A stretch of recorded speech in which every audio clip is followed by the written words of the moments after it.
चलिए, हाँ, अब 1 घंटे के अंदर चैप्टर खत्म है।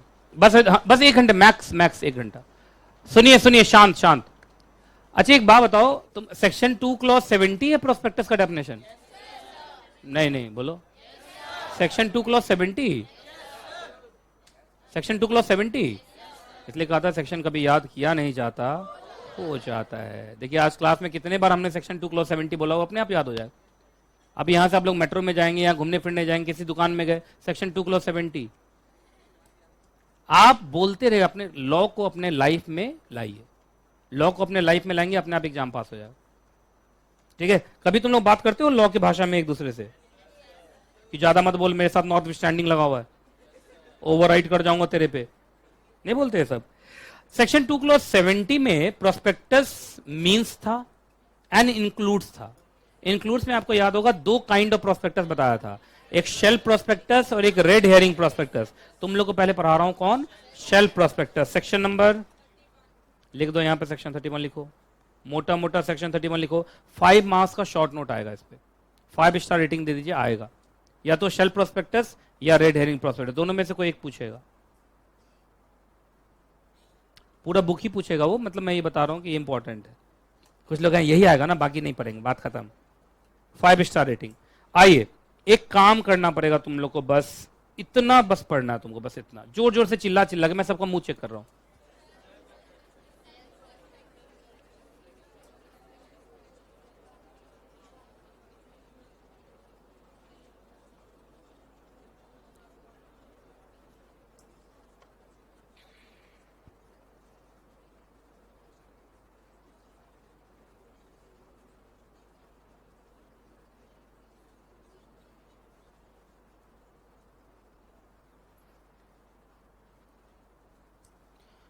पढ़ लिया तुम लोगों ने?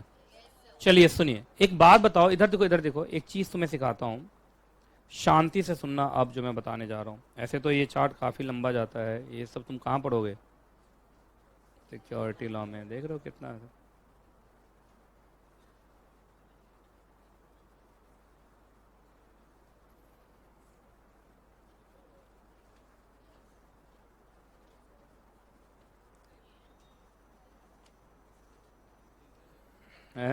क्या है ये सब, है ना? पहली बार देखो इंडिया का मैप मैंने अच्छा बनाया, देख रहे हो, है ना? ये सब वहां के लिए, ये एक चैप्टर के चार्ट्स थे बस। चलो अब सुनो, मुझे ऐसा लगता है कि हमें क्या पढ़ना है, ये लो सुनो। जब भी पब्लिक इशू आता है इतने स्टेप्स होते हैं। पहला स्टेप का नाम बताओ। अरे बोलना पड़ेगा, बोलो। तुम लोग देखे थे ड्राफ्ट आरएचपी, ड्राफ्ट आरएचपी आ रहा था ना? तो सबसे पहले क्या होता है, ड्राफ्ट प्रोस्पेक्टस ड्राफ्ट आरएचपी के नाम से फाइल होता है सेबी। सेबी उस पर लगभग 30 दिन का टाइम लेता है चेक करने के लिए। उसके बाद उसको अप्रूव करता है। देखो जहां अप्रूव हुआ है, ड्राफ्ट वर्ड हट गया है। अब देखो तो क्या वर्ड आ रहा है, क्या ड्राफ्ट वर्ड हट गया, मतलब सेबी से अप्रूव्ड हो गया। अब ये एक आरओसी को फाइल हुआ, आरओसी को फाइल होने के बाद अब ये पब्लिक के लिए पब्लिश होगा न्यूज़पेपर में। उसके बाद होगा ओपनिंग ऑफ ऑफर, वही ओपनिंग ऑफ इशू। उसके बाद कुछ दिन तक ओपनिंग ऑफ इशू रहेगा, उसके बाद क्या हो जाएगा, क्लोजिंग ऑफ इशू। उसके बाद जब क्लोजिंग ऑफर हो जाएगा, तब हम देखेंगे कि कितना शेयर हम बेचना चाहते थे और कितना शेयर्स के लिए अप्लाई किया गया है। जितना शेयर्स हम बेचना चाहते थे उतने ही शेयर्स के लिए अप्लाई किया गया है, तो नॉर्मल अलॉटमेंट होगा। लेकिन हमने जितने शेयर्स को बेचना चाहा उससे ज्यादा शेयर्स के लिए अप्लाई हो गया है, प्रोराटा अलॉटमेंट। याद है, बेसिस ऑफ अलॉटमेंट तय होता है। बेसिस ऑफ अलॉटमेंट के हिसाब से एक सब्सक्रिप्शन लिस्ट बनता है। क्या बनता है, सब्सक्रिप्शन लिस्ट। उसमें लिखा रहता है किनके किनके को हमने सक्सेसफुल माना और किनको किनको हम शेयर देने वाले हैं। जो लोग अनसक्सेसफुल होंगे उनको पैसा रिफंड कर दिया जाएगा। उसके बाद अगला स्टेप होता है लिस्टिंग। लिस्टिंग सबसे लास्ट में। अरे शेयर्स अलॉट करोगे, शेयर्स का जन्म होगा तब ना लिस्टिंग होगा। तो शेयर सर्टिफिकेट छपेगा, अगर इलेक्ट्रॉनिक शेयर्स है तो इलेक्ट्रॉनिक शेयर्स उनके डीमेट अकाउंट में जाएगा, तब जाके क्या होती है, लिस्टिंग। तो ये स्टेप्स हैं। अच्छा, इन सारे स्टेप को अगर देखोगे तो अलग अलग टाइम होता है, अलग अलग टाइम है सबका। जैसे जब तुम लोग पब्लिक इशू पढ़ोगे मेरे से, इसके बीच का भी एक टाइम पीरियड है, इसके बीच का भी एक टाइम पीरियड है, इसके बीच का भी एक टाइम पीरियड है, पर ये सब छोटा छोटा है। जैसे ये 10 दिन का है कि 10 दिन 7 दिन 10 दिन ऐसे कुछ, ये 2 दिन, ये 5 दिन, मतलब बहुत देखोगे तो 10-12 दिन में ये सारा हो जाता है, मतलब यहाँ से पूरा मेन खा जाता है ये पहला स्टेप। पहला स्टेप क्या चीज था? सेबी से अप्रूव करवाना। तो सेबी से जो अप्रूव करवाने वाला था वो सबसे ज्यादा टाइम ले लेता है। मतलब आप सोचो, बाकी सारे स्टेप 10 दिन में हो जा रहे हैं, 15 दिन में हो जा रहे हैं, वो अकेले 30 दिन लेके बैठा हुआ। नहीं समझे? मतलब सेबी से अप्रूव होने के बाद हो सकता है पब्लिक इशू 15 दिन में खत्म हो जाए, लेकिन सेबी से अप्रूव होने में कितना दिन चला गया?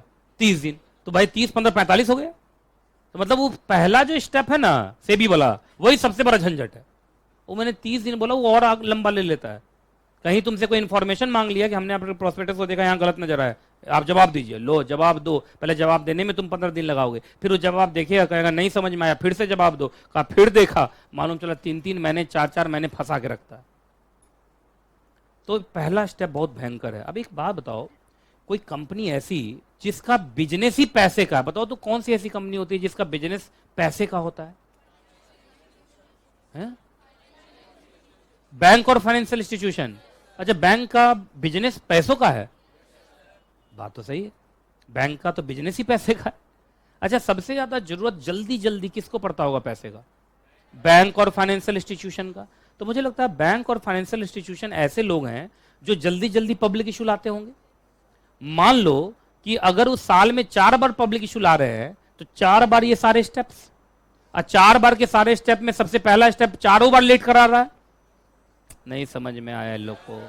तो तुम सुनो, ऐसी कंपनी जो बार बार पब्लिक इशू लाती हैं, उनके लिए कहा पहली बार, साल में पहली बार जब तुम पब्लिक इशू लाओगे, तब तो तुम भाई प्रोस्पेक्टस बनाना और ये पूरा फॉलो करना, मतलब फर्स्ट स्टेप भी फॉलो करना।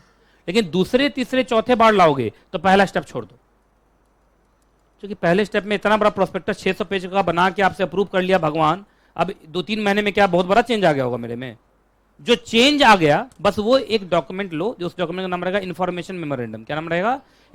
जो चेंज है वो एक पेज पर लिख के दे दो कि सर पिछले बार जो आपको प्रोस्पेक्टस दिया, जो आपने अप्रूव किया, उस दिन और इस दिन में बस ये 3 लाइन का चेंज है, बस चेंज बताइए और शुरू हो जाइए। तो इसका मतलब ये सीधा यहीं से शुरू हो जाएंगे। अच्छा, लेकिन ये फैसिलिटी पहले बार के लिए है या दूसरे तीसरे से? दूसरे या दूसरे के बाद। पहली बार तो पूरा ही फाइल करना पड़ेगा। अच्छा, ये फैसिलिटी कितने साल तक रहेगी? 1 साल। तो सुनो, करना क्या सिखाऊं तुम लोग? अब सुनो, इधर देखो, शांति से देखो। मान लो तुम हो बैंक और फाइनेंशियल इंस्टीट्यूशन, और तुम साल में पहला बार पब्लिक इशू लाए 1 अप्रैल को। अब फाइनेंशियल ईयर है, देखो तो वर्ड फाइनेंशियल ईयर है क्या? देखो तो, देखना बोल्ड में कहीं आ रहा होगा, या सिर्फ ईयर है? सिर्फ ईयर है तो मैं कुछ भी ले लूँ, मैं जरूरी नहीं फर्स्ट। एक्चुअली ना मैं देखता हूँ ये अप्रैल मार्च वाला बच्चा थोड़ा कंफ्यूज हो जाता है, तो मैं वो कैलेंडर ईयर ले लूँ, जनवरी से दिसंबर, वो जल्दी समझ में आता है? अप्रैल मार्च वाला लूँ? तुम बोलो अप्रैल मार्च वाला लूँ या कैलेंडर ईयर ले लूँ? मुझे सिर्फ समझाना है 1 साल, और कुछ नहीं। अप्रैल मार्च लूँ? तो चलो ठीक, अप्रैल मार्च ले लो, तो चलो ठीक। मालूम चला 1 अप्रैल 2022 को तुम पहला पब्लिक इशू लाए, पब्लिक इशू नंबर 1। तो इस बार तो तुमको भाई बनाना पड़ेगा पूरा प्रोस्पेक्टस। अब बस इतना करना, अगर तुम्हारा इंटेंशन है, सुनो, अब तुम्हारा इंटेंशन अगर है कि हम बार बार पब्लिक इशू लाएंगे, तो पहली बार वाले को नाम दे देना शेल्फ प्रोस्पेक्टस। शेल्फ प्रोस्पेक्टस बना के फाइल करोगे ना, तो सेबी समझ जाएगा कि मेरे से अप्रूव तो करवा रहा है, अगले बार ही नहीं आएगा। नहीं समझे? कितने साल तक नहीं आएगा? बस समझ में आ गया? अच्छा, लेकिन इसमें क्या ऑल स्टेप्स चलेगा? बोलो, मतलब वो जो था, कितने स्टेप्स है अपने? तुम्हारे बुक में है छपा हुआ, देखो ना कितने स्टेप्स है, पीछे वाले पेज पर देखो, 6 हैं, लिस्टिंग तक, लिस्टिंग 6 है। तो ऑल 6 स्टेप आपको फॉलो करना। लिख दो यहाँ पे, 6 लिख दूं? ठीक। अब सुनो, इधर देखो, शांत शांत शांत शांत शांत शांत। मालूम चला ऐतिहासिक दिन 15 जून 2022, ठीक है, दूसरे बार पब्लिक इशू लाए। क्या लाए? दूसरे बार। अब बताओ, क्या फिर से वो सारे 6 स्टेप? अरे वाह, समझदार है। करना क्या है सो सुनो, ये सेल्फ प्रोस्पेक्टस अप्रूव्ड है ना? अरे पहली बार अप्रूव हुआ होगा तभी ना पब्लिक इशू आया होगा। तो सुनो क्या करना है, डिट्टो यही प्रोस्पेक्टस, मैं यहां लिख देता हूं जानबूझ के, डिट्टो। मतलब तुम कुछ मत करना, इसको कुछ नहीं, सीधा अप्रूव्ड रखे हुए हो ना, वो प्लस इसमें जोड़ देना एक चीज, इंफॉर्मेशन मेमोरेंडम। तुम देखो इसमें इंफॉर्मेशन मेमोरेंडम का कोई फॉर्मेट होगा, PS2 है क्या है, देखो तो PS2, PAS2 मिला। ये एक पेज पे तुम बस ये जोड़ देना, ये दोनों जब जोड़ दोगे ना तो that will be deemed as good as prospectus. क्योंकि सीधी सी बात है, अभी प्रोस्पेक्टस आपसे अप्रूव कराया कितना महीने पहले, 3 महीने पहले, 3 ना, अप्रैल मई जून, 3 ही महीने, अरे 3 ही महीने में तो हो गया ये सर। अभी तुरंत 3 महीने पहले आपको प्रोस्पेक्टस दिया, वो अप्रूव हो गया, और इस 3 महीने में जितने चेंजेज आए ना सर, वो मैंने आपको किस नाम से दे दिया, इंफॉर्मेशन मेमोरेंडम। तो ये दोनों को जोड़ दूंगा तो it amounts to as good as what, prospectus, है ना। अब आपको ऑल स्टेप फॉलो करने की जरूरत नहीं, सीधा स्टेप नंबर 2 से शुरू करो, है ना। सेबी से अप्रूव कराने की जरूरत नहीं है। तो क्या वो जो 45 दिन लगता है वो सीधा 15 दिन हो जाएगा? नहीं समझ में आया लोगों को, क्योंकि पहला स्टेप आपको फॉलो करने की जरूरत ही नहीं है। तो यहां पे लिखो, क्या लिखूं, स्टार्ट विद स्टेप 2 से लेके कहां तक, 5 तक, ऐसा 6 तक, 2 से लेके 6 तक। तो समझ ला कितने स्टेप्स हुए,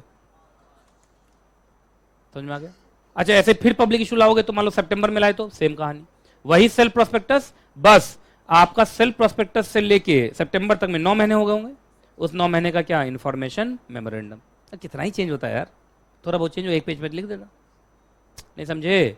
तो 1 साल में अब जितना बार पब्लिक इशू लाओगे तुमको फिर से प्रोस्पेक्टस इशू करने की जरूरत नहीं है। Self prospectus plus information memorandum will be deemed as prospectus. नहीं, ये लाइन लिखा होगा, देखो तो सबसे लास्ट में होगा शायद, क्या वर्ड लिखा है, बात समझ में आ गया, कोई दिक्कत?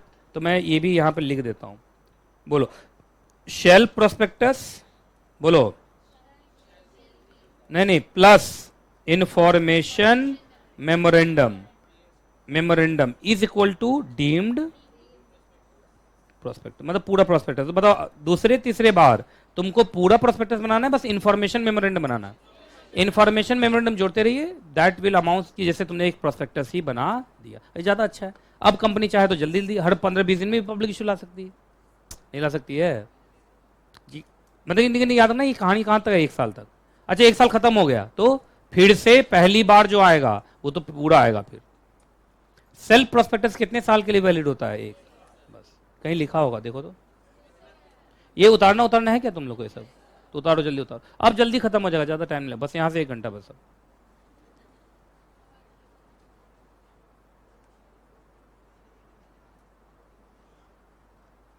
नहीं, सेल्फ प्रोस्पेक्टस के नाम से आपको डालना पड़ेगा। तो जानते हो सेबी क्या करता है, फिर और अच्छे से चेक करता है कि उसको मालूम है अब 1 साल तक फिर से नहीं लाएगा प्रोस्पेक्टस, नहीं समझे। तो उसमें कहीं लिखा होगा कि पहली बार जब फाइल करना तो किस नाम से फाइल करना, सेल्फ। चलिए हटाऊं, तो जल्दी जल्दी करो। अब कितना पेज बचा है, मुझे तो 2 पेज बचा होगा, 1 ही पेज बचा। अरे यार कहाँ 1 घंटा बोल रहा हूँ, बस बहुत हुआ 59 मिनट्स लूंगा।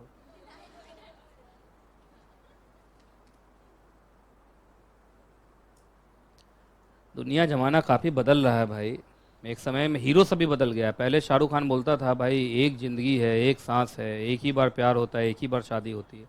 आजकल मैं देख रहा हूँ एक गाना सुबह सुबह सुना, वो रणबीर कपूर बोल रहा है कि प्यार बार बार करो, और उसने समझा भी रहा है कि पिछले बार इससे छूटा तो नए वाले को देखा तो कहा ये तो अच्छी थी, पुरानी वाली बेकार थी, ये सब सुना रहा था उसमें गाना का। उसका लिरिक्स पढ़ोगे, मैंने कहा एक शाहरुख खान पुराना हीरो ये समझाता है प्यार एक ही बार होता है, रणबीर कपूर कह रहा है कि भाई जब बार बार प्यार करो, हैं तो जिंदगी बदल रहा है। नहीं तुम वो गाना सुने हो, अभी आया है इसका, रणबीर कपूर का है, क्या गाना का नाम है, प्यार होता कई बार है।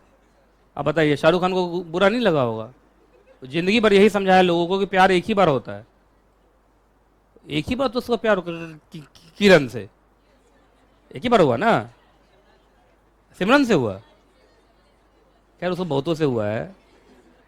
रणबीर कपूर तो खुलेआम बोल रहा है कि बहुत बार प्यार करो, है ना।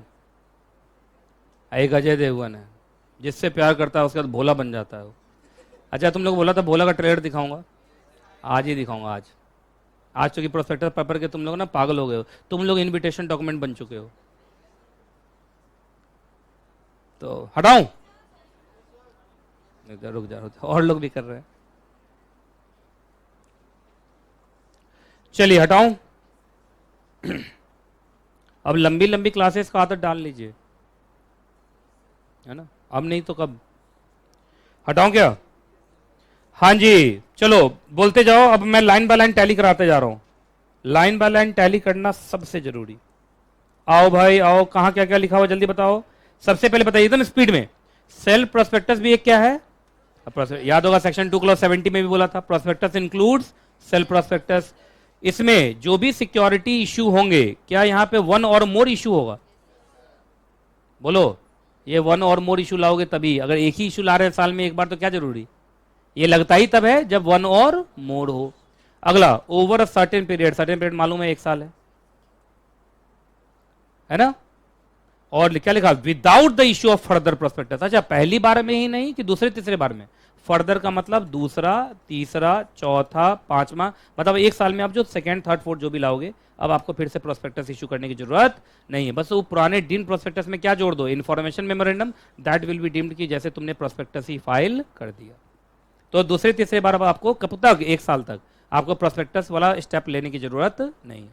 आइए, क्या इससे कंपनी का खर्चा बचेगा? यस, 500 पेज का बनाना, फिर छपवाना, खर्चा है ना। अच्छा, टाइम भी बचेगा। सबसे बड़ा फायदा होगा कंपनी सेक्रेटरी को, दोबारा बनाने की जरूरत ही नहीं। क्या बोलेगा? बस क्या बनाना है? इन्फॉर्मेशन मेमोरेंडम, वो भी 1 पेज का होगा, लिख देना द्राक से। आइए, कितने साल तक ये वैलिड है? लेकिन 1 ईयर निकल जाएगा तब तो फिर से नया पूरा प्रोस्पेक्टस बनाना पड़ेगा। आइए, अच्छा ये जनरली कौन यूज करते हैं ये self prospectus? Generally financial institution और बैंक, उन्हीं को अलाउ किया गया है कि वो चाहें तो क्या फाइल कर सकते हैं? Self prospectus. देख रहे हो, सीधा किससे फाइल करा दिया है? आरओसी। इसका मतलब फर्स्ट स्टेप गया। अरे फर्स्ट स्टेप गया ना, है ना। At the stage of first offer of securities, पहला बार जो था तुम सेबी को फाइल किए सेल्फ प्रोस्पेक्टस, और वही गया होगा आरओसी के पास, तो वही दोनों मिला के देखा जाए तो फर्स्ट बार तो सब कुछ होगा, लेकिन सेकेंड बार से सेबी वाला स्टेप गया, सीधा कहां जाएगा? आरओसी। चलिए, अब याद रखिएगा उसमें आपको पीरियड लिखना पड़ेगा। पहली बार वाले में तो आपको पीरियड लिखना पड़ेगा। पीरियड लिख पर जो भी पीरियड लिखना वो 1 साल से ज्यादा होना नहीं चाहिए। जैसे तुम लिख रहे हो सर ये सेल्फ प्रोस्पेक्टस फाइल कर रहे हैं 6 महीने के लिए, तो फिर 6 महीने तक। 1 साल तो 1 साल, 1 साल से ज्यादा। अच्छा, लिखना 3 साल ना, मैक्सिमम पीरियड इज 1 साल। आइए, अच्छा ये कहां से चालू हो जाएगा? फर्स्ट ऑफर से। फर्स्ट ऑफर जिस दिन लाओगे उससे 1 साल की गिनती शुरू हो जाएगी। अब जब भी तुम सब्सिक्वेंट ऑफर लाओगे तो याद रखना तुमको प्रोस्पेक्टस इशू करने की जरूरत नहीं है, लिखा हुआ ना। बस आपको एक चीज करना पड़ेगा, शैल, मतलब करना ही पड़ेगा। बोलो क्या फाइल करना है? इन्फॉर्मेशन मेमोरेंडम PAS 2 के फॉर्मेट पे, जिसमें तुम क्या लिखोगे? कंटेनिंग क्या? All material. अच्छा, छोटा मोटा फैक्ट या मटेरियल? बड़े बड़े फैक्ट्स, जो न्यू चार्जेज हैं, चेंजेज इन फाइनेंशियल पोजीशन है, मतलब 2 चीजें, 1 और 2 बस। बोलो 1 2 लिखो। बोलो क्या क्या चीज तुमको बताना है? न्यू चार्ज क्रिएट, मतलब कंपनी ने कुछ नया लोन लिया होगा अपने प्रॉपर्टी पे, कोई चार्ज क्रिएट किया होगा और इस बीच में तो नहीं किया होगा, नील, इन्फॉर्मेशन इज नील। या तुम्हारे फाइनेंशियल पोजीशन में कोई चेंज आया हो, शेयर कैपिटल ऊपर नीचे हुआ, कुछ नहीं हुआ है, तो इन्फॉर्मेशन इज नील। 1 पेज लिख देना, नील नील लिख के अटैच कर देना, ठीक है। ये किसके साथ फाइल करना है? अच्छा, इसमें इन्फॉर्मेशन पुराना दोगे या ताजा? तो याद रखना आप एकदम अप टू डेट होना चाहिए। अप टू डेट मतलब कम से कम 1 महीने का, मतलब बहुत बहुत पुराना करोगे तो बहुत कितना, 1 महीने, 1 महीने से पीछे जाना नहीं चाहिए। जैसे तुम जून में ला रहे हो तो इसमें इन्फॉर्मेशन कहां तक रहेगा? मई तक, मतलब ज्यादा पुराना होना नहीं चाहिए। इन्फॉर्मेशन ताजा ताजा ही होना चाहिए। बहुत पुराना होगा तो कितना महीना? 1। जैसे सर 1 जून को हम लाने वाले हैं सेकेंड पब्लिक इशू, तो उसमें जो इन्फॉर्मेशन मेमोरेंडम दे रहे हो उसमें 30 अप्रैल तक का इन्फॉर्मेशन होना चाहिए, 30 अप्रैल से पीछे होना नहीं चाहिए। 1 महीना पीछे तक हो सकता है। ये समझ में आ गया? चलिए, अच्छा एक बात बताइए, जब भी तुम इन्फॉर्मेशन मेमोरेंडम फाइल करोगे तो याद रखना उसको अगर हम जोड़ दें किसके साथ, ये लिखो लिखा हुआ, memorandum together with self prospectus is equal to prospectus, लिखा है। समझ में आ गया? बस अब मुझे आरएचपी पढ़ाना है, उसके बाद तो खत्म है। आरएचपी के बाद कुछ ज्यादा बचा कहां है? गोल्डन रूल बचा बस। चलिए जी शुरू करें। आरएचपी बहुत इंटरेस्टिंग है, बहुत ज्यादा इंटरेस्टिंग आरएचपी, है ना। चलो इधर देखो, RHP 5 star rating. Module second में आरएचपी नहीं पढ़ाऊंगा, मैं ये बोल के छोड़ दूंगा मैंने आरएचपी पढ़ा दिया। काम भूल चुके होंगे, कोई बात, भूल गए हो तो फिर मॉड्यूल सेकंड में पहुंचोगे कैसे, है ना। चलिए, हाँ जी, आरएचपी क्या होता है? सबसे पहले मैं आप लोग को बता दूं, इस प्रोस्पेक्टस का लाल बाल से कोई भी कनेक्शन नहीं है। रेड हियरिंग ऐसा कुछ भी नहीं है। लाल बालों वाला प्रोस्पेक्टस, क्या रेड हेयरिंग का मतलब ये होगा? नहीं। सुनिए, रेड हेयरिंग प्रोस्पेक्टस एक्चुअली होता क्या है, सो सुनो, थोड़ा सा ये भी बता देता हूं तुम लोग को। पब्लिक इशू दो मेथड से आता है। ये थोड़ी थोड़ी बात सिक्योरिटी लॉ से बता रहा हूं। दो मेथड से आता है। एक बोलते हैं ट्रेडिशनल मेथड। क्या बोलते हैं? ट्रेडिशनल मेथड, जिसको हम फिक्स्ड प्राइस मेथड बोलते हैं। क्या बोलते हैं? Fixed price method. उतारने का टाइम मैं दूंगा, चिंता मत करो। दूसरा होता है बुक बिल्डिंग मेथड। सुन लो इधर, क्या होता है? Book building method. Book building method जो है वो, इसमें वेरिएशन होता है। सुनो, दोनों में डिफरेंस क्या है, इधर देख लो। जो बच्चा अभी बीच में से उठ के जाएगा, मैं समझूंगा वो मर्चेंट बैंकर है और उसको सब कुछ पता है, क्योंकि ये बहुत टफ है। ट्रेडिशनल मेथड में जो पब्लिक इशू आता है ना, उसमें फिक्स्ड प्राइस। फिक्स्ड प्राइस मतलब ऐसे देता है, जैसे ऐसे बोला, हम आपको 100 रुपया में शेयर्स देंगे, न 100 से 1 रुपया कम, न 100 से 1 रुपया ज़्यादा। इसमें कंपनी को लॉस होता है। कंपनी को क्या होता है? लॉस। क्योंकि कुछ लोग ऐसे हो सकते हैं जो तुम्हारी वैल्यू 100 नहीं समझते हो। सुनिए, अच्छा, बाइबल में तो सब पढ़ाया तो था।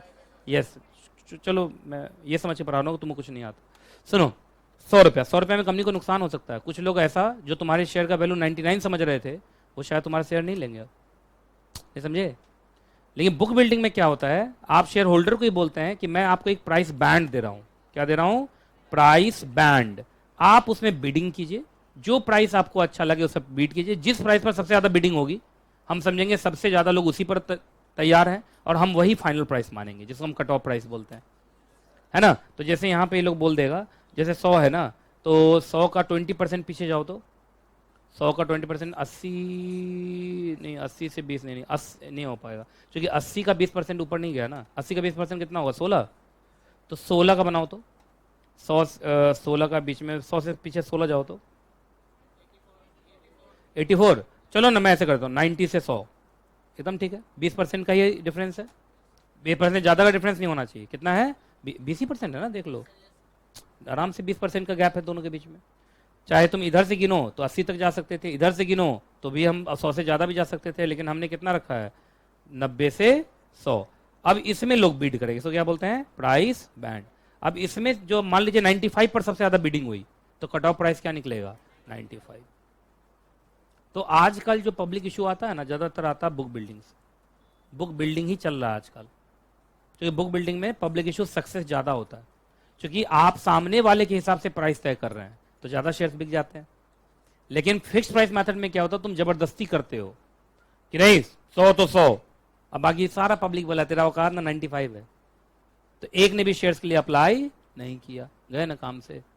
अब देखो, तुम 90 से 100 दिए, तो तुम अब उन पर छोड़ दिया। अगर तुम्हारा औकात 100 का है तो लोग 100 पे बीट करेंगे, अगर 99 का औकात है तो लोग 99 पे बीट करेंगे, लेकिन लोग शेयर जरूर लेंगे। अब नहीं समझ में आया? आ गया? तो पहले ये समझ में आ गया, ये रेड हेरिंग प्रोस्पेक्टस कहाँ यूज होता है? Book building. ठीक है जी, पहले इसको जल्दी से उतारना है, फोटो खींचना, क्या करना है? उतार ही लो, बस लास्ट के कुछ पल चल रहे हैं, उसके बाद ब्रेक हो जाएगा, चिंता मत करो। कुछ लोग अंदर अंदर से गाली दे रहा है।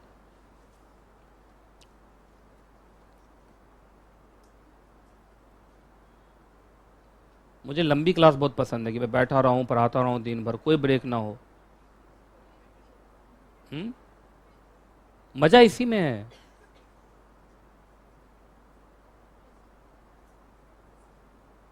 चैप्टर तो अच्छा है, तो टेक्निकल है।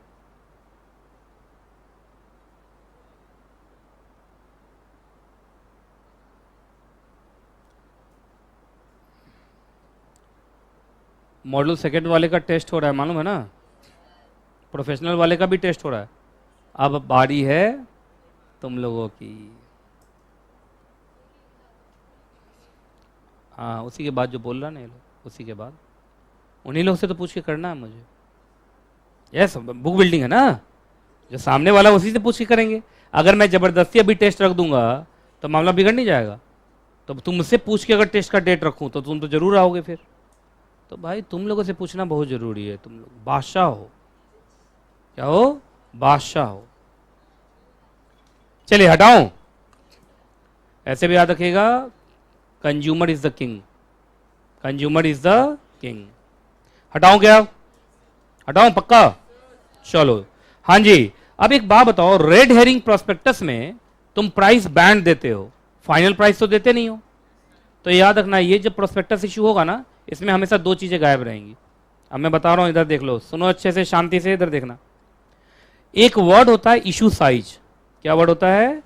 Issue size. इशू साइज का मतलब होता है, सुनो, इशू साइज का मतलब होता है कि इस पब्लिक इशू में कंपनी को कितने पैसे मिलेंगे।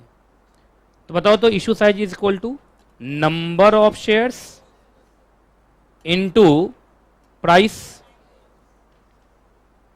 कितने शेयर्स बिकेंगे और किस प्राइस पर बिकेंगे, इस दोनों को इनटू कर दोगे तो पता नहीं चल जाएगा कि कंपनी को इस पब्लिक इशू में इतने पैसे मिलेंगे। अरे यही होगा ना, इसे क्या बोलते हैं हम? Issue size. Issue size is equal to number of shares into price. अब तुम बताओ, बुक बिल्डिंग में प्राइस तो होता नहीं है, यहां तो प्राइस बैंड होता है। तो प्राइस बैंड होने की वजह से ये तो हमेशा क्या हो गया? क्वेश्चन मार्क हो गया। क्योंकि जब पब्लिक इशू खत्म होगा, लोग बिडिंग चेक होगा, तब कट ऑफ निकलेगा लास्ट में, पब्लिक इशू खत्म होने के बाद। तो जब तक पब्लिक इशू चल रहा है तब तक तो प्राइस बैंड सिर्फ दिखेगा। प्राइस बैंड दिखा, इसका मतलब तुमको फाइनल प्राइस नहीं पता है अभी। बात समझ में आ गया? अभी इन दोनों में से कोई एक गायब हो जाएगा। ये दे दोगे तो ये गायब हो जाएगा, ये तो हमेशा ही गायब रहेगा ना, और ये दे दोगे तो फिर ये गायब हो जाएगा। नहीं समझ में आया इन लोग? जरा ध्यान दो, अपने आप समझ में आ जाएगा। सोचो, और सोचने में ही तो दिक्कत है। सोचने के लिए हमें दिमाग यूज करना पड़ता है। दिमाग हम sir state bank of India की लॉकर में डाल के आए हैं। आरबीआई देखो, बोला आरबीआई में देखे आए। नहीं समझ में आया तुम्हें? देखो इधर देखो, अगर तुम प्राइस कर दोगे क्या चीज? Question mark. तो एक बात बताइए, नंबर ऑफ शेयर्स दे दिया तुमने, तो number of shares into price करते तब ना इशू साइज आता है। इनटू करोगे क्वेश्चन मार्क से तो आंसर क्या आएगा? क्वेश्चन मार्क ही आएगा ना। अच्छा अगला, प्राइस तुमने क्या कर दिया? Question mark. अब जरा ध्यान, इशू साइज को डिवाइड करते प्राइस से तो नंबर ऑफ शेयर्स आता, लेकिन जब डिवाइड करोगे क्वेश्चन मार्क से तो आंसर क्वेश्चन मार्क ही आएगा ना। तो याद रखिएगा, आरएचपी में दो चीजें मिसिंग रहेंगी। क्योंकि देखो, जब पब्लिक इशू चल रहा होता है तो हमें जो मिलता है वो आरएचपी होता है, और आरएचपी में दो चीजें मिसिंग रहेंगी। उसका कारण कौन है? Book building. तो तुमको अभी दिखाता हूं मैं, जितने भी प्रोस्पेक्टस मैं तुम्हें दिखाऊंगा उसमें दो चीजें मैं हटा दूंगा। चलो मैं दिखाना शुरू करता हूं। पहले ये उतारना है तुम लोग को, जल्दी उतारो। तो आरएचपी जब भी होगा उसमें दो चीजें मिसिंग होंगी। कितनी चीजें मिसिंग होंगी? दो चीजें। प्राइस तो पक्का आपका गायब रहेगा, क्योंकि वहां पे क्या चलता है? Book building. सिर्फ क्या मिलता है हमें? Price band. फाइनल प्राइस तो हमें पता होता ही नहीं। अच्छा, लेकिन जब पब्लिक इशू खत्म हो जाएगा, जब फाइनल प्राइस आ जाएगा, तो जो प्रोस्पेक्टस इशू होगा लास्ट में, क्या उसमें सारे डिटेल होंगे? उसमें सारे डिटेल होंगे। तो इसका मतलब जब आरएचपी होता है तो उसमें सारे डिटेल होते नहीं है, लेकिन जब फाइनल प्रोस्पेक्टस होता है तो उसमें सारे डिटेल होते हैं। बात समझ में आएगी नहीं? पहले बताओ। चलो जल्दी से जल्दी जल्दी जल्दी जल्दी।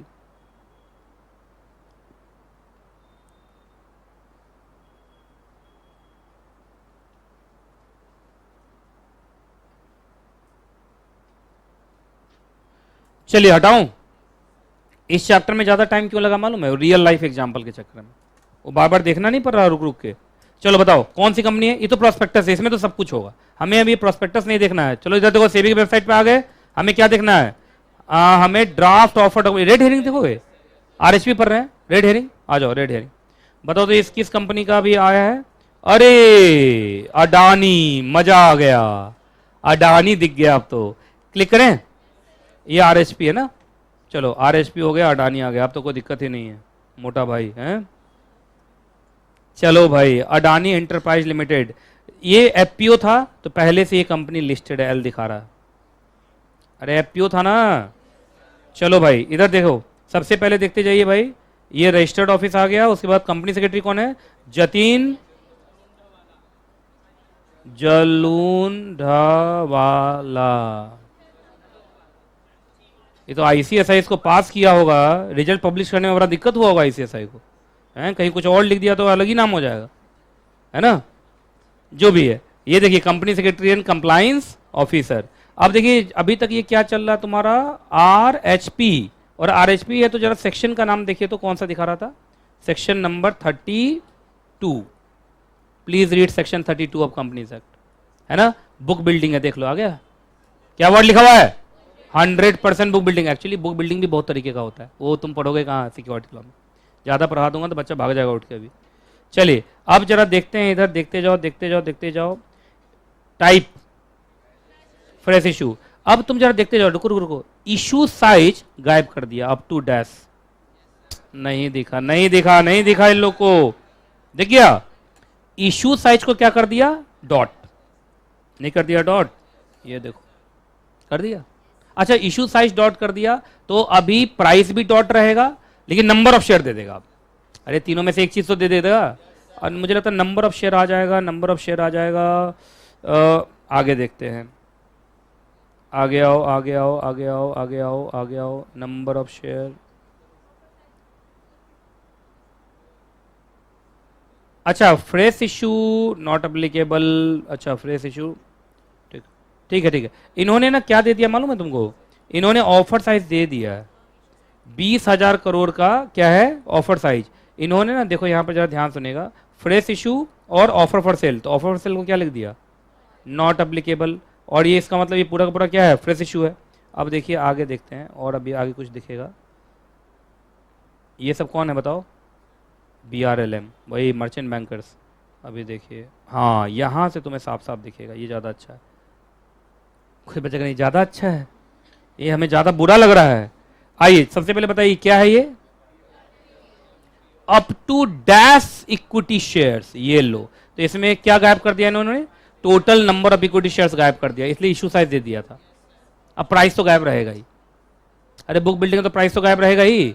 तो पहले बताओ इसमें क्या गायब किया, अभी नंबर ऑफ इक्विटी शेयर्स क्या कर दिया, गायब कर दिया, तो ये इशू साइज देगा। आगे बढ़ो, of Adani enterprise limited for cash at a price of dash, price गायब कर दिया, नंबर ऑफ शेयर्स नहीं दिया, और क्या नहीं दिया बोलो, नंबर ऑफ शेयर्स नहीं दिया, प्राइस नहीं, इशू साइज दे देगा। तुम देखो यहां पर लिखा हुआ है इशू साइज, कहीं पर लिखा होगा 20,000 करोड़, ये दे दिया। तो बोलो इसमें कौन कौन चीज दिया, कौन चीज नहीं दिया, प्राइस तो गायब रहेगा ही, प्राइस गायब था, और बोलो क्या गायब था, नंबर ऑफ शेयर्स गायब था। प्राइस गायब था और नंबर ऑफ शेयर्स गायब था, इशू साइज इन्होंने दिया था। ठीक है, देख लिया ना तुम लोगों ने। अब जब भी तुम लोग पढ़ोगे, देखो न्यूज़पेपर में ये सब छपता है, तो जब भी तुम्हारे घर में न्यूज़पेपर और ऐसा कुछ आए, तुरंत पापा को दिखाने, कंपनी सेक्रेटरी, हमारा भी नाम ऐसे ही छपेगा एक दिन, है ना, करोगे ऐसे, मैं तो खूब करता था। चलो भाई आ जाओ, इसका भी हम ये वाला पेज देखेंगे, ये वाला ज़्यादा अच्छा रहता है ना। तुम लोग हमें तो कुछ नज़र ही नहीं आता, क्या समझ में आएगा, नहीं आता तुम लोग को नज़र। You see what you want to see. ऐसे तो गली में दूसरे फ्लैट में देख लेते हो कौन खड़ा है, जल्दी बताइए। IPO, अरे इक्विटी शेयर दे दिया यार। अच्छा एक बात है, इक्विटी शेयर दे दिया, नंबर ऑफ इक्विटी शेयर दे दिया, तो बताओ क्या क्या गायब करेगा, इशू साइज गायब कर देगा, प्राइस गायब कर देगा। जब नंबर ऑफ शेयर दे दिया तो क्या गायब हो जाएगा, इशू साइज और प्राइस। देखते हैं भाई, ढूंढो तो। हाँ, for cash at a price of dash, मिला, प्राइस गायब। और एग्रीगेटिंग अप टू डैश कहीं होगा, एग्रीगेटिंग अप टू डैश, नहीं समझ में आया, बोलो क्या क्या गायब किया है। इशू साइज गायब कर दिया, प्राइस गायब कर दिया, लेकिन नंबर ऑफ शेयर्स दिया। मैंने दोनों की कहानी बता दिया तुम लोग को। ये अलग बात है कि बहुत छोटा छोटा दिखाई दे रहा है, चलेगा ना, कि तुम लोग को दिक्कत हो रहा है देखने में, दिक्कत हो रहा है तो यहां से दिखा देता हूं। ये भी अपन के पास है भाई, ज्यादा खराब है, हैं? नहीं नहीं इसमें तो दिखेगा ये। अच्छा मतलब विश्वास हो गया कि जो पढ़ा रहे हैं सच में ऐसा हो रहा है। अच्छा अच्छा ठीक, चलो ठीक आइए अब सुनो। हाँ जी, हम बोलने के लिए बोलते हैं प्रोस्पेक्टस इशू हुआ, प्रोस्पेक्टस इशू हुआ, पर सच में प्रोस्पेक्टस इशू होता ही नहीं। हम लोग को जो मिलता है वो क्या होता है, RHP। तो सुनो, इधर देखो इधर देखो इधर देखो, एकदम शुरू में जो न्यूज़पेपर में छपता है उसको बोलते हैं इन्फॉर्मेशन मेमोरेंडम, PS2 वाला नहीं, ये ऐसे ही इन्फॉर्मेशन मेमोरेंडम, मतलब पर्ची उर्ची बटा या बटा, वो सर्वे करते हैं कि हमारा पब्लिक इशू हिट होगा भी कि नहीं। इन्फॉर्मेशन मेमोरेंडम मतलब इन्फॉर्मेशन मेमोरेंडम मतलब पीस ऑफ पेपर, मेमोरेंडम मतलब पीस ऑफ पेपर, उसमें कुछ भी लिख के ऐसे ही थोड़ा बहुत एडवर्टाइज कर दिया कि हम पब्लिक इशू लाना चाह रहे हैं। इसको छोड़ दीजिए, इसको कुछ मत समझिए आप। आपको याद होगा हम सेक्शन 2 क्लॉज 70 के सबसे लास्ट में बोला था, कोई नोटिस, कोई ब्रोशर, कोई एडवर्टीजमेंट, हम सबको क्या समझते हैं, प्रोस्पेक्टस ही समझते हैं। तो देखा जाए तो इन्फॉर्मेशन मेमोरेंडम भी प्रोस्पेक्टस है। लेकिन ये देखो, ये यहां जो इश्यू होता है ओपनिंग ऑफ इश्यू से पहले, तो ओपनिंग ऑफ इश्यू से पहले हम लोग खुद देते हैं, वो न्यूज़पेपर में छापते हैं, वो आरएचपी होता है। और जब पब्लिक इश्यू खत्म हो जाएगा तब लास्ट में क्या आएगा, प्रोस्पेक्टस। नहीं समझ में आया? तो हम लोग नहीं बोलते प्रोस्पेक्टस इशू, प्रोस्पेक्टस तो होता ही नहीं, वो आरएचपी होता है। हम लोग को आरएचपी मिलता है, प्रोस्पेक्टस सिर्फ फाइल होता है सेबी को, है ना। तुम फाइनल वाला देखोगे, फाइनल का मतलब क्या होता है, खत्म होने के बाद ना। तुम इसी में देख लो फाइनल, ये देखिए इसमें जाते हैं, कौन कौन सा वर्ड आ रहा है, पहले ड्राफ्ट। अच्छा, ड्राफ्ट में सेबी अप्रूव कर देगा तो बन जाएगा आरएचपी, आरएचपी के बाद फाइनल। तीनों दिख रहा है यहाँ पे। पहले बोलो, पहले क्या होता है, ड्राफ्ट। तो जब ड्राफ्ट है तो उसको क्या बोलोगे, इंफॉर्मेशन मेमोरेंडम बोलेंगे, क्योंकि अभी वो कुछ भी नहीं है, क्या पता सेबी से रिजेक्ट हो जाए, है ना। अच्छा, सेबी अप्रूव कर दिया तो अब बन गया आरएचपी, जो पब्लिश होगा न्यूज़पेपर में हम लोगों के लिए, वो अप्रूव होने के बाद ही ना। अरे अनअप्रूव्ड दे देगा हम लोग को, अप्रूव्ड ही देगा ना। अच्छा, उसके बाद पब्लिक इशू पूरा कंप्लीट हो जाएगा, लास्ट में क्या आएगा, फाइनल। फाइनल का मतलब प्रोस्पेक्टस। देखो फाइनल पे क्लिक करूंगा ना, जितनी भी कंपनी का दिखाई देगा सब जगह प्रोस्पेक्टस वर्ड है, कहीं आरएचपी है, देख रहे हो। अच्छा, इसमें लेकिन सारी चीजें लिखी हुई होंगी, क्या इसमें भी 3 चीज गायब होगा कि सब कुछ लिखा होगा, इसमें सब कुछ लिखा होगा। जरा देखिए तो क्या वर्ड है, प्रोस्पेक्टस। अब प्रोस्पेक्टस में आइए, देखिए सबसे पहले अब सब कुछ लिखा होगा। ये देखो इशू साइज लिख दिया, पहले नंबर ऑफ शेयर्स है, ये क्या है, नंबर ऑफ शेयर्स, और एग्रीगेटिंग अप टू इतना लाख लिख दिया, दोनों लिख दिया, नंबर ऑफ शेयर्स भी लिख दिया और इशू साइज भी लिख दिया, सब कुछ लिख दिया। अब देखिएगा इसमें कहीं पर ये लोग देखो तो कट ऑफ प्राइस भी दिखाएगा, ये कहीं पे कट ऑफ प्राइस भी दिखाएगा, for cash at a price of ₹65। बताओ प्राइस बैंड दे रहा है या सीधा प्राइस दे रहा है? सीधा, नहीं समझे, सीधा दे दिया। इसका मतलब तुमको याद होगा आरएचपी, अगर इसका देखोगे ना तो यहां पर क्या लिखा है, मानो 65 डैश, क्योंकि वहां वो प्राइस बैंड देगा ना। अब तीनों चीज दे दिया, देख लो क्या क्या दे दिया तुमको, नंबर ऑफ शेयर्स भी दे दिया। बोलो ये देखो ना, यहाँ यही देख लो, आईपीओ आया था, इतने शेयर्स का आया था, इस प्राइस पर हुआ और इतना पैसा हमें मिला। अब तीनों चीज आ गया इसमें, तो दैट बिकम्स द प्रोस्पेक्टस। अब मुझे लगता है लाइन बाय लाइन पढ़ाऊंगा, समझ में आ जाएगा। चलिए शुरू करें, आ जाओ भाई इधर देखो। चलिए, रेड हेरिंग प्रोस्पेक्टस एक प्रोस्पेक्टस है जिसमें does not include complete particular. क्यों? 2 चीजें हमेशा क्या रहेंगी, मिसिंग। क्वांटम दे देगा, देखो प्राइस तो पक्का मिसिंग रहेगा, क्वांटम दे देगा तो इशू साइज हटा देगा, इशू साइज दे देगा तो क्वांटम हटा देगा। प्राइस तो पक्का, प्राइस तो कभी दिखेगा ही नहीं। प्राइस क्यों नहीं दिखेगा? क्योंकि यहां लिख दो, यहां क्या होता है, प्राइस बैंड। आइए, अच्छा रेड हेरिंग प्रोस्पेक्टस कब इस्तेमाल करते हैं? कोई बोल ही नहीं रहा। बुक बिल्डिंग में, ट्रेडिशनल मेथड में ये इस्तेमाल होता नहीं है। आइए जी, आरएचपी के लिए क्या क्या लिखा हुआ है। सबसे पहले आप फाइनल प्रोस्पेक्टस से पहले फाइल करते हैं। अरे फाइनल प्रोस्पेक्टस तो लास्ट में आता है, उसके पहले क्या चलता रहता है, आरएचपी। ठीक, चलिए आरएचपी आरओसी के साथ फाइलिंग होगा कम से कम कितना दिन पहले, 3 days prior to the opening of offer. याद होगा अपने चार्ट में मैंने ओपनिंग ऑफ ऑफर से पहले लगाया है आरएचपी। पहले वो आरओसी को फाइल होगा, या उल्टा बोलो आरओसी को फाइल होने के 3 दिन के बाद ही मार्केट में छपेगा। ये मतलब हुआ ना, मतलब ओपनिंग ऑफ इशू कब होगा, आरएचपी आरओसी को फाइल होने के 3 दिन के बाद। ठीक है, आगे। अच्छा, आरएचपी में भी सारे वही ऑब्लिगेशंस लगेंगे जो प्रोस्पेक्टस पे लगते हैं, बस यही, बस आपको यही करना है कि जब फाइनल प्रोस्पेक्टस फाइल करोगे तो जो चीजें मिसिंग थी, आपको याद होगा, एक तो प्राइस नहीं तुम बताए थे, और एक इशू साइज ऑब्लिक नंबर, इन दोनों में से कोई एक चीज नहीं बताया होगे, वो सब तुमको अब लास्ट में हाईलाइट करके प्रोस्पेक्टस के नाम से दे देना। देखो लिखा upon the closing of offer, क्या पब्लिक इशू खत्म, अब जाएगा क्या वर्ड, प्रोस्पेक्टस। यहाँ हो गया फाइनल। क्या इसमें सब कुछ रहेगा, टोटल कैपिटल कितना आया तुमको, क्लोजिंग प्राइस, क्लोजिंग प्राइस को क्या बोलते हैं, कट ऑफ, क्या बोलते हैं, कट ऑफ, और एनी अदर डिटेल जो आरएचपी में नहीं था वो आपको आरओसी फाइल करना है और सेबी को फाइल करना है। इसका मतलब न्यूज़पेपर में छपेगा नहीं। नहीं समझे, सिर्फ फाइलिंग दिखा दिया ना, किसको फाइल करना है, आरओसी प्लस सेबी, बस फाइलिंग कर दो, बात खत्म। अब पब्लिक का क्या मतलब, पब्लिक इशू खत्म, तो पब्लिक को क्या मतलब इससे, अब याद रहेगा। चलिए जी, बस अब खत्म ही है। अब आ जाओ, क्या बच गया, अब्रीज्ड प्रोस्पेक्टस। चलो बस लास्ट ही है, बहुत हुआ, आधा घंटा और। आइए, नहीं उससे भी कम। चलो इधर देखो, इधर इधर देखो, जल्दी जल्दी। अब्रीज्ड का मतलब क्या होता है, लिखो, किसी भी चीज का छोटा रूप, किसी भी चीज का छोटा रूप। किसी भी चीज का छोटा रूप, उसको क्या बोलते हैं? अब्रीज्ड। अब्रीज्ड का मतलब छोटा रूप, रूप समझते? रूप, छोटा रूप मतलब।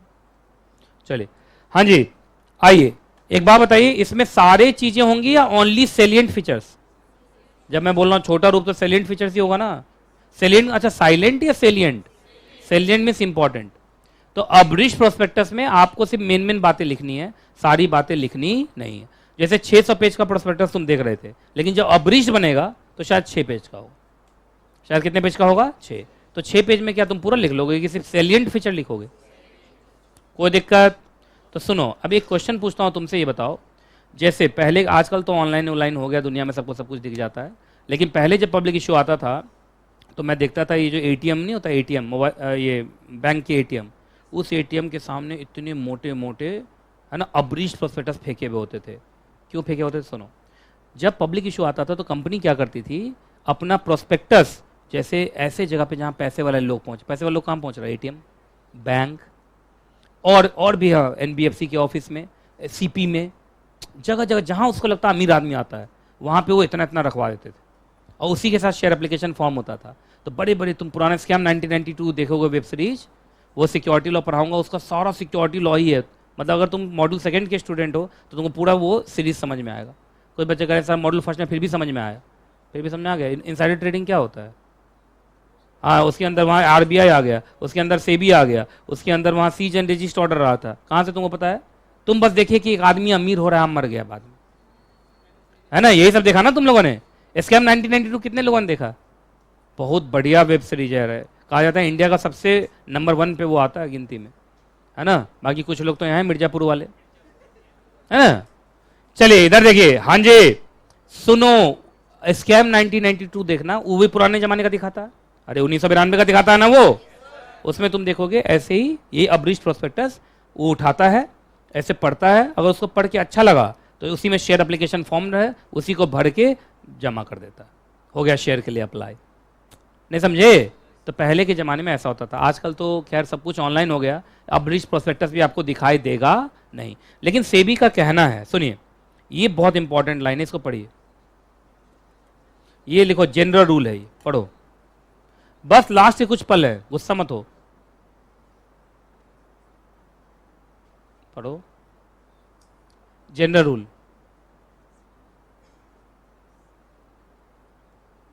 2 लाइन का जनरल रूल है, ये भी नहीं पढ़ पा रहे हो तो मैं कुछ नहीं कह सकता। पढ़ लिया? देखिए इसने सीधा यहां से नेगेटिव किया हुआ है, कहा से नहीं, नो फॉर्म ऑफ एप्लीकेशन, इसके ऊपर लिखो share application form, SF, share application form, full form लिखना तो बाद में साफ समझ लोगे। शेयर एप्लीकेशन फॉर्म, कहा शेयर एप्लीकेशन फॉर्म तब तक आप इशू नहीं करेंगे जब तक कि उसके साथ क्या ना लगा हो, अब्रीज्ड प्रोस्पेक्टस ना लगा हो। सुन लीजिए, एक्चुअली क्या होता था पहले, कंपनी सब क्या करती थी, इधर देखो, सीधा तुमको क्या दे दी, शेयर एप्लीकेशन फॉर्म, सर भरिए और शेयर के लिए अप्लाई कीजिए। तो शेयर होल्डर बोला है, इन्वेस्टर है, पहले बता तो अपने बारे में तू कौन है। तो इसलिए सेबी क्या कर दिया यहां पर, सुनो पहले, जब तक आप शेयर एप्लीकेशन फॉर्म के साथ अब्रीज्ड प्रोस्पेक्टस नहीं जोड़ेंगे, शेयर एप्लीकेशन फॉर्म आपका इशू हो नहीं सकता। तो सिर्फ शेयर एप्लीकेशन फॉर्म मार्केट में आप सर्कुलेट नहीं कर सकते, उसके साथ आपको हमेशा क्या अटैच करना पड़ेगा, अब्रीज्ड प्रोस्पेक्टस। ये था जनरल रूल, बोलो जनरल रूल।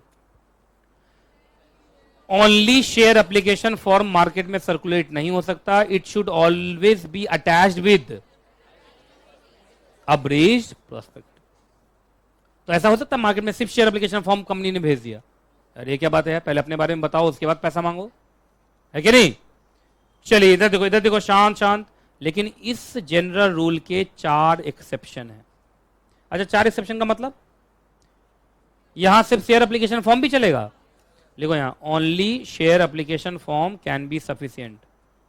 ये मतलब वो नहीं, एग्जाम में बहुत बार आता है, मेरे एग्जाम में तो आया था जब मैं सीएस कर रहा था, 5 स्टार रेटिंग दे के रखो।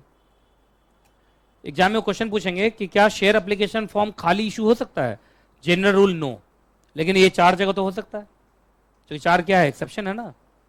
चलो एक्सेप्शन इसलिए है क्योंकि यहां जरूरत नहीं है, मैं बता रहा हूं कैसे, हटाऊं, लिख लिया, only SF can be sufficient. चलिए, आप अंडरराइटर को शेयर दे रहे हैं, अंडरराइटर तो तुम्हारे पब्लिक इशू का इंटरमीडिएट है, उसको तो तुम्हारे बारे में सब कुछ पता ही है, तो उसको बताने की क्या जरूरत है।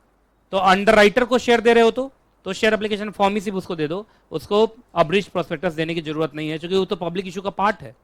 अरे अंडरराइटर अपॉइंट करते हैं ना कि मिनिमम सब्सक्रिप्शन कहीं वाला हो जाए। अगला, अच्छा तुम पब्लिक को नहीं दे रहे हो, एक बात बताओ, प्राइवेट प्लेसमेंट हो रहा है इसका मतलब, तो प्राइवेट प्लेसमेंट हो रहा है तो वहां तो प्रोस्पेक्टस ही नहीं होगा, तो अब्रिज्ड क्या हवा का दूंगा?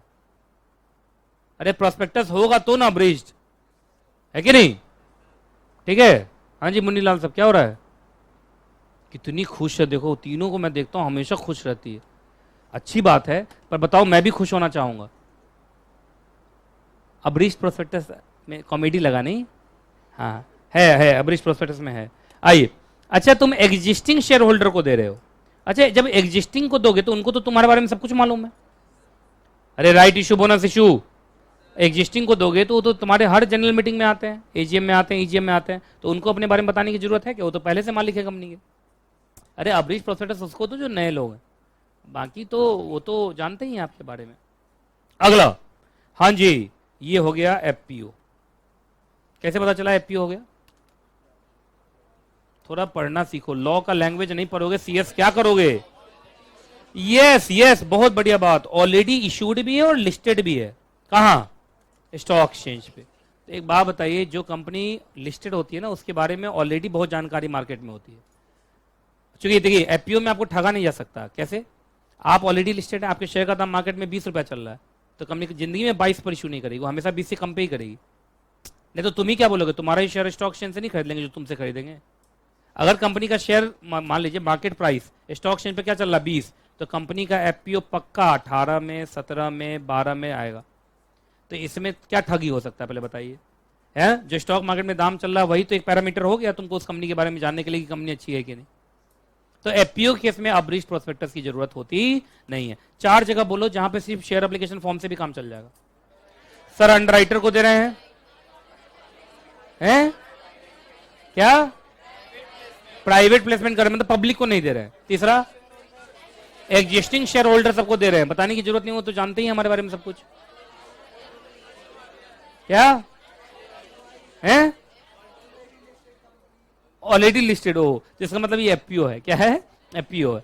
चलिए general rule, share application form खाली इशू हो सकता ना, क्या लगना चाहिए? अब्रिज्ड प्रोस्पेक्टस। पर 4 जगह ऐसा है जहां पे सिर्फ शेयर एप्लीकेशन फॉर्म से भी काम चल जाएगा, बोलो।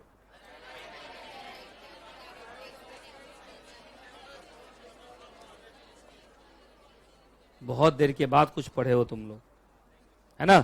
चलिए जी, अच्छा एक बात बताओ, तुम ऐसे जनरली मार्केट में अब्रिज्ड देते हो, लेकिन कोई कहे मुझे तो फुल चाहिए, तो तुमको फिर अगर कोई मांगेगा तो देना पड़ेगा। तो क्या ये अब्रिज्ड है या फुल कॉपी है? Full copy. रिक्वेस्ट करेगा तो देना पड़ेगा। जैसे कोई इन्वेस्टर है वो कह रहा है ये अब्रिज्ड क्या दिखा रहे हो, पूरा 600 पेज का भेज, तो फिर देना पड़ेगा। लेकिन यहाँ तो अब्रिज्ड कोई पढ़ता नहीं है, फुल कौन मांगेगा? बट मेरे